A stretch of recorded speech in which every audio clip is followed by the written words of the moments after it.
Good afternoon students.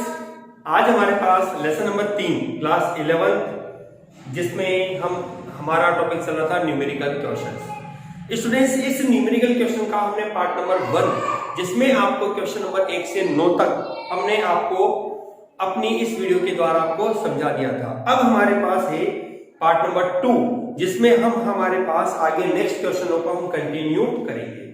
तो students, जैसा कि मैं आपको कहता हुआ आ रहा हूं, यदि आपने भी चैनल को सब्सक्राइब नहीं किया तो सब्सक्राइब कीजिए, वीडियो को पूरा अवश्य देखिए और इन सभी क्वेश्चनों को अपनी कॉपी में नोट भी कीजिए, क्योंकि आपके पास टाइम पीरियड कम है। आप अपने इस टाइम का पूरा उपयोग करते हुए अपने सिलेबस को कंप्लीट भी कीजिए। चलिए स्टूडेंट्स, अब हमारा क्वेश्चन नंबर लेते हैं अगला, क्वेश्चन नंबर 10।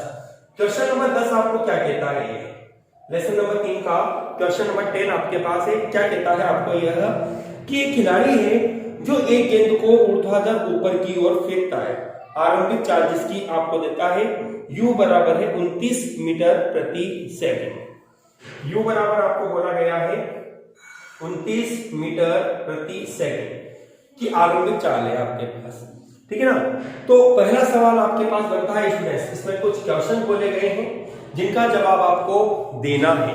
देखो स्टूडेंट्स, अपने इस लेसन में काफी बड़े सवाल भी हैं और काफी ऑप्शन उसमें डाल रखे हैं। मतलब एक सवाल है और उसमें 4 सवाल लेके आता है, इसलिए अपनी वीडियो थोड़ी बड़ी भी बन जाती है।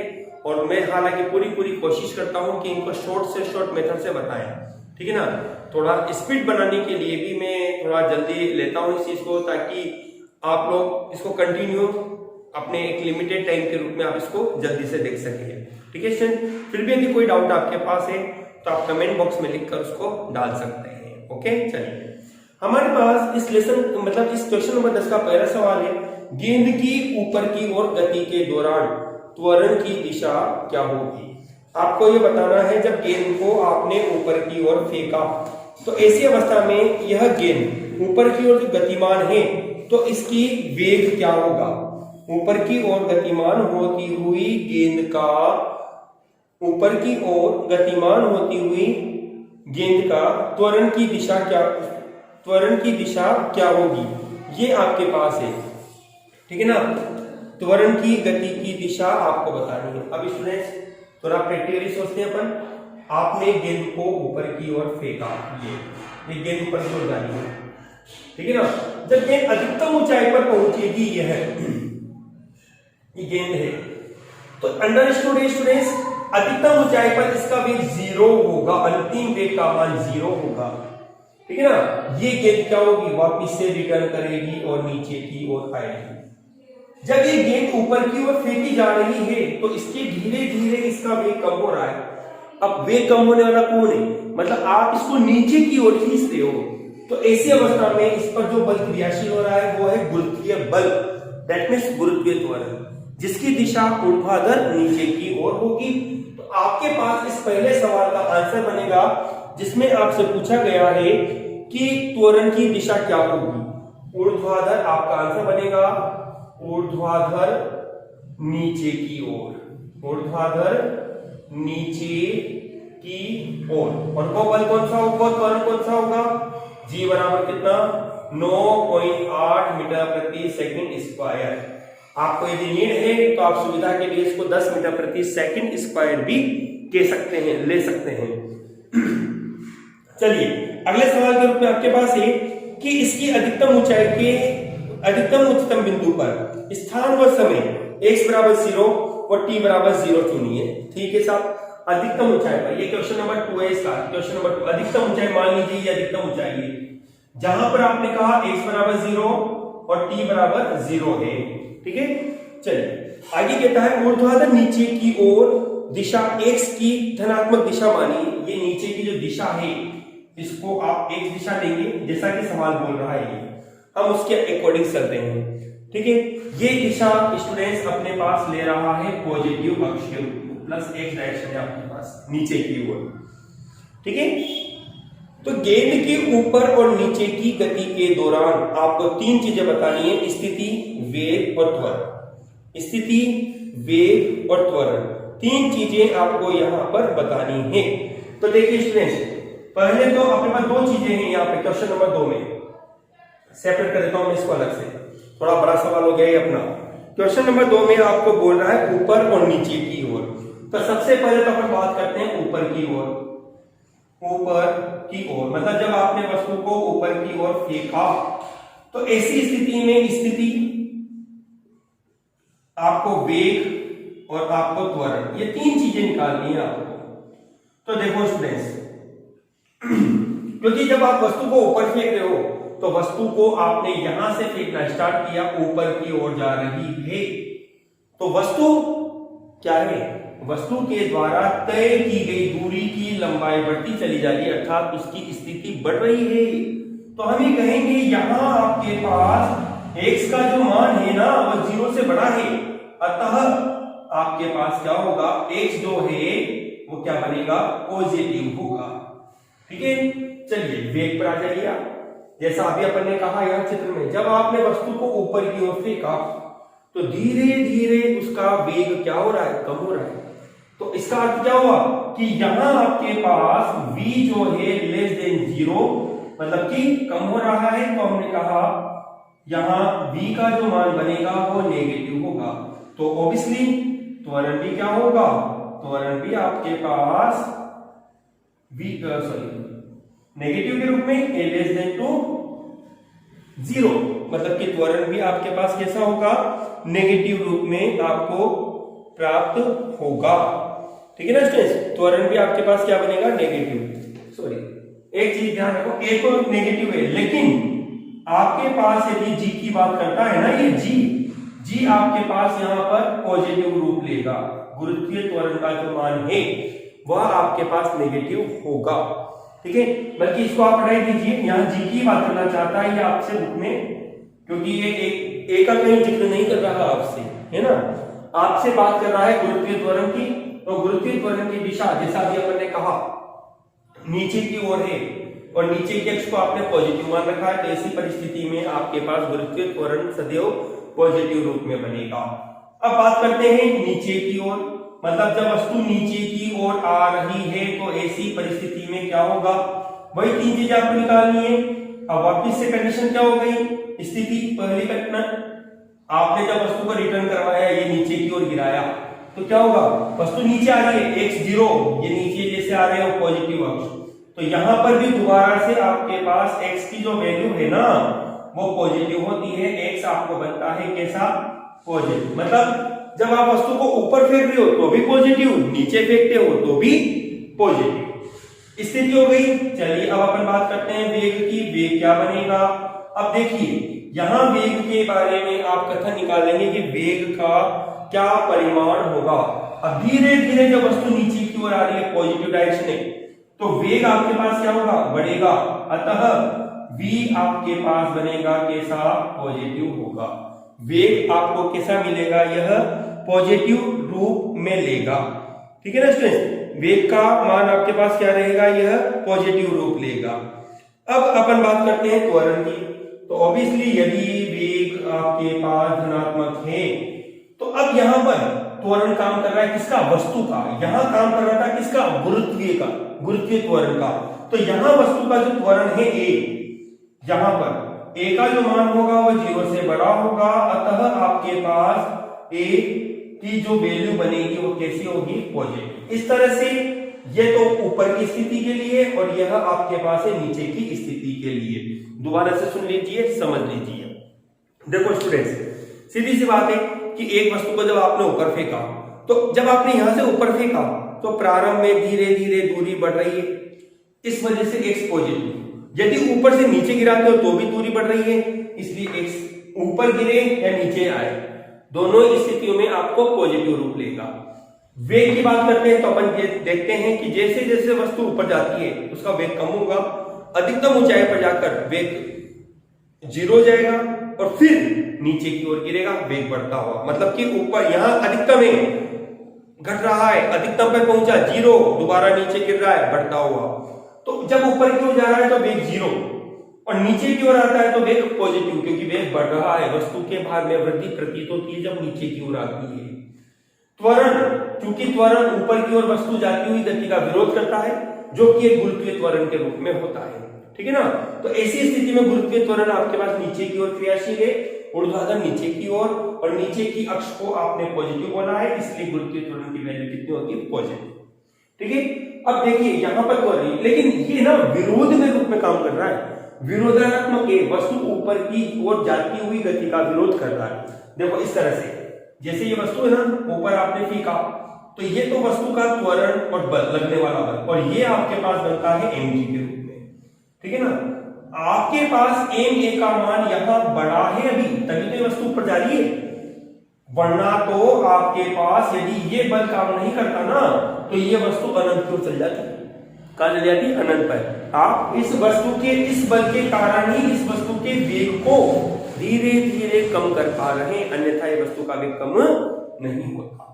ठीक है स्टूडेंट्स, चलिए नंबर 3 के रूप में पड़ेगा त्वरण। यहाँ जब नीचे गिर रही है तो वस्तु का वेग बढ़ रहा है, इसलिए त्वरण का मान भी आपको धनात्मक प्राप्त होगा। ठीक है। चलिए इसका अपन आते हैं सवाल नंबर नेक्स्ट, क्या कहता है? सवाल नंबर 3 है इसका अपने पास, इधर डाल देता हूं मैं नंबर 3 पॉइंट इसका।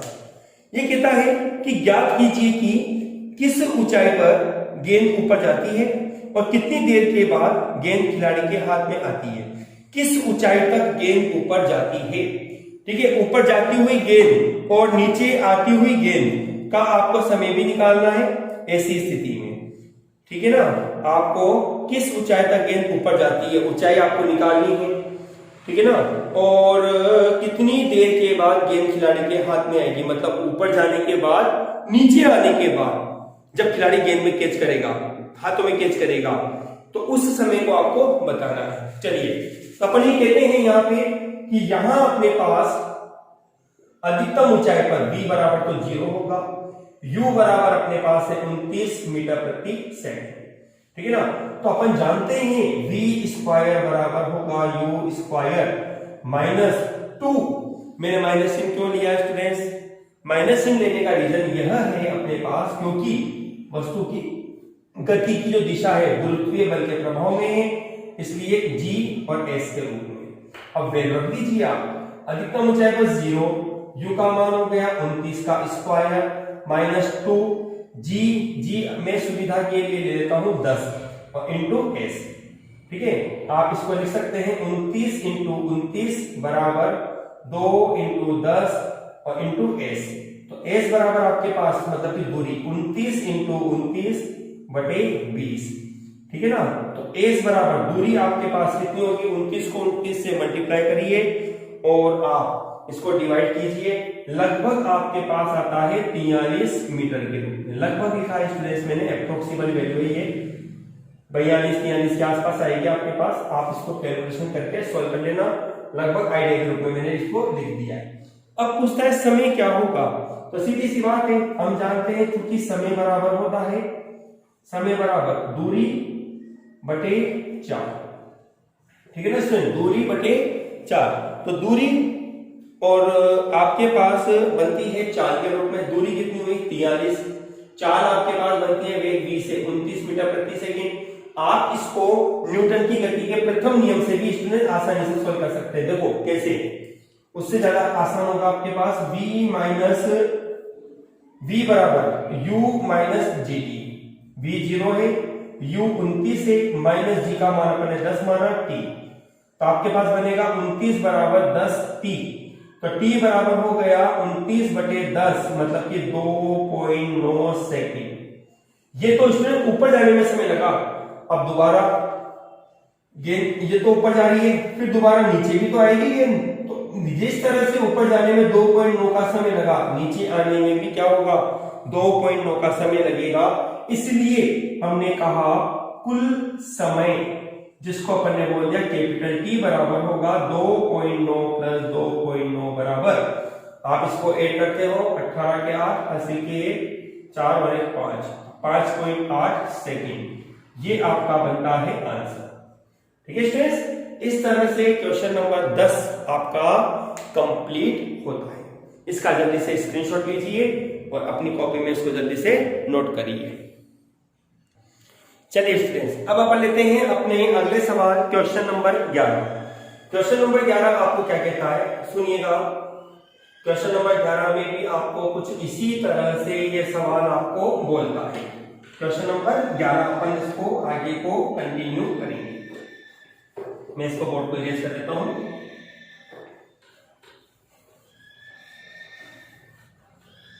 चलिए, क्वेश्चन नंबर 11 अपने पास एक थ्योरेटिकल सवाल है।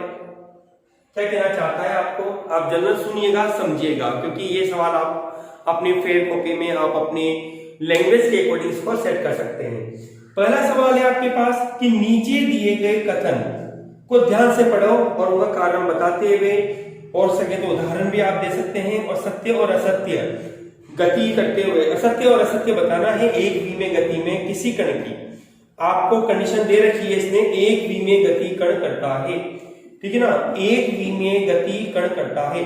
तो ऐसी स्थिति में पहला सवाल आपके पास बनता है, इसका पहला सवाल पहले सवाल के रूप में बोलता है कि किसी क्षण चाल शून्य होने पर क्या वस्तु का त्वरण अशून्य होगा। मतलब चाल तो शून्य हो तो क्या त्वरण अशून्य हो सकता है। सोचो, देखो, आप किसी वस्तु को ऊर्ध्वाधर ऊपर की ओर फेंकते हैं तो एक ऐसी अवस्था बनती है स्टूडेंट जब वस्तु टॉप पे जाती है, ऊपर अधिकतम ऊंचाई पर चली जाती है, मतलब कि वहां उसका वेग 0 हो जाता है, दैट मींस चाल अपन बोल सकते हैं। लेकिन वहां उस वस्तु का त्वरण शून्य नहीं होगा, और वो त्वरण कहां होगा, ऊर्ध्वाधर नीचे की ओर होगा, जो कि पृथ्वी का आकर्षण होगा। अतः अपन कहेंगे कि ये कथन सत्य है, ठीक है ना। इसका आंसर आप लिखेंगे इस तरह से, यह सही है या सत्य है, क्योंकि आप कहेंगे क्योंकि मैक्सिमम ऊंचाई पर, शॉर्ट में लिख दिया मैंने, मैक्सिमम ऊंचाई पर v बराबर 0, लेकिन आपके पास गुरुत्वीय त्वरण g does not equal to 0 होता है, और यह क्या होता है, नीचे की ओर क्रियाशील होता है, ठीक है। चलिए क्वेश्चन नंबर अपन लेते हैं 2। क्वेश्चन नंबर 2 क्या कहता है कि चाल शून्य होने पर क्या उसका वेग अशून्य हो सकता है। मतलब चाल तो शून्य हो, लेकिन क्या वेग अशून्य हो। देखो, मैंने आपको पढ़ाया था, जब चाल और वेग में अंतर बताया था कि आपके पास जो वस्तु की चाल है वो वेग के बराबर हो सकती है, लेकिन कभी भी ऐसा नहीं होगा कि वेग का मान चाल से अधिक हो। तो आपका आंसर बनता है स्टूडेंट्स, यह असत्य होगा, ठीक है ना। यह क्या होगा, आपके पास असत्य बनेगा। आप इसका आंसर लिख सकते हैं यहाँ पे, क्योंकि टाइम काफी लग जाएगा स्टूडेंट लिखने में, मैं आपको लैंग्वेज बोलता हूं, असत्य होगा।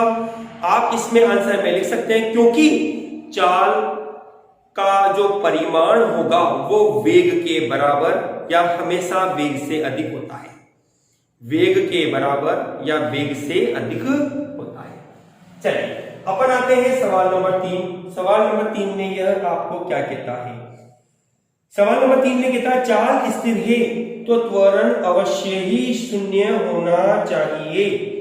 क्या यह सही है। दोबारा सुनिए, चाल तो स्थिर है तो त्वरण अवश्य ही त्वरण अवश्य शून्य होना चाहिए। ये कथन सही है क्या या गलत है, इसकी व्याख्या अपन कर सकते हैं। कैसे होगा, देखो, यदि अपन ये कहें, देखो ये दो तरह की संभावना है, दो तरह के डाउट है। एक्चुअल रूप में यदि आप देखो तो त्वरण सत्य भी है, मतलब कथन सत्य भी है और कथन असत्य भी बनता है। सत्य के रूप में मैं इस तरह से कहता हूं, यदि ये कण किसी स्थिर वस्तु से, कोई एक कण है स्थिर वस्तु से टक्कर करता है, ठीक है, टक्कर करने के बाद वो अपने वेग को स्थानांतरित करता है और वस्तु नियत वेग से गतिमान, नियत त्वरण से गतिमान हो जाती है, ठीक है ना। तो ऐसी परिस्थिति में तो कथन सत्य है। लेकिन मैं कहता हूं कि यदि वस्तु आपके पास वृत्ताकार पथ में गतिमान है तो वृत्ताकार पथ में गतिमान होती हुई वस्तु का प्रत्येक बिंदु पर वेग परिवर्तित होता है, जिससे अब वेग में परिवर्तन हो रहा है तो त्वरण भी परिवर्तित होगा। तो आपका आंसर बनेगा, हम यदि सही रूप में, क्योंकि ये एक द्विमीय गति की बात करना चाहता है, तो एक द्विमीय गति के अंतर्गत अपन कह सकते हैं कि यह कथन असत्य है, क्योंकि वृत्ताकार में वृत्ताकार पथ में गति करते हुए कण का त्वरण परिवर्तित रहता है, अशून्य नहीं होगा। ठीक, सॉरी अशून्य होगा, शून्य नहीं होगा, है ना, अशून्य होगा, शून्य नहीं होगा, क्योंकि वृत्ताकार पथ में कण का वेग निरंतर परिवर्तित होता है। आपको इसका आंसर लिखना है, कथन सही है। ठीक है ना, मेरी बात समझ आई आपको कि यदि एक कण वृत्ताकार पथ में जब गतिमान होता है तो प्रत्येक कण पर, प्रत्येक बिंदु पर उसका वेग परिवर्तित होता है, और v परिवर्तित है तो इसका मतलब क्या हो गया, त्वरण a आपके पास होता है dv अपॉन dt, मतलब कि यह आपके पास क्या है, जीरो नहीं होगा। ठीक है, ये अपने सिद्ध कर दिया है। सवाल नंबर अपने पास है 11वें का, फोर्थ क्वेश्चन, चाल अवश्य ही बढ़ती रहेगी यदि त्वरण धनात्मक है। ठीक है स्टूडेंट्स, चाल अवश्य ही बढ़ती रहेगी यदि त्वरण आपके पास धनात्मक है। सोचो, चाल लैंग्वेज क्या कहना चाहता, अवश्य ही बढ़ेगी, चाल बढ़ती जाएगी, चाल तो धनात्मक होती है स्टूडेंट्स, कहने को तो यदि त्वरण धनात्मक है तो क्या संभव है, तो अपन ये कह सकते हैं स्टूडेंट्स, यह घटना केवल तभी संभव है जब त्वरण की दिशा को भी धनात्मक लिया जाए। मतलब त्वरण, क्योंकि देखो चाल तो हमेशा धनात्मक होगी, पक्का है, अपन ने पढ़ा भी है, लेकिन त्वरण अपन जानते हैं धनात्मक, ऋणात्मक और शून्य होगा। यदि आप त्वरण को धनात्मक लेना चाहते हो, किसको, त्वरण को, क्योंकि कह रहा है आपको चाल अवश्य ही बढ़ेगी, भाई हमें चाल को बढ़ता हुआ बताना है, घटता हुआ नहीं बताना है। ये कब, यदि त्वरण धनात्मक है, बात सही है, मैंने कहा ना कि त्वरण बढ़ रहा है वस्तु का, तो ऑब्वियसली चाल भी क्या होगी, बढ़ेगी, क्योंकि वेग बढ़ेगा, और वेग बढ़ेगा, वेग मतलब चाल बढ़ेगी, तो ऑब्वियसली दूरी बढ़ेगी। ठीक है ना, तो ऐसी स्थिति में अपन कहेंगे सत्य है या सही है, कब, यदि हम ये कह देते हैं त्वरण धनात्मक हो, धनात्मक है, तो यह संभव होगा। ठीक है ना, यदि त्वरण धनात्मक है तो ये घटना आपके पास संभव होगी। ठीक है स्टूडेंट्स, जल्दी से आप इसका स्क्रीनशॉट लीजिए, फिर हम आते हैं हमारे नेक्स्ट सवाल पर।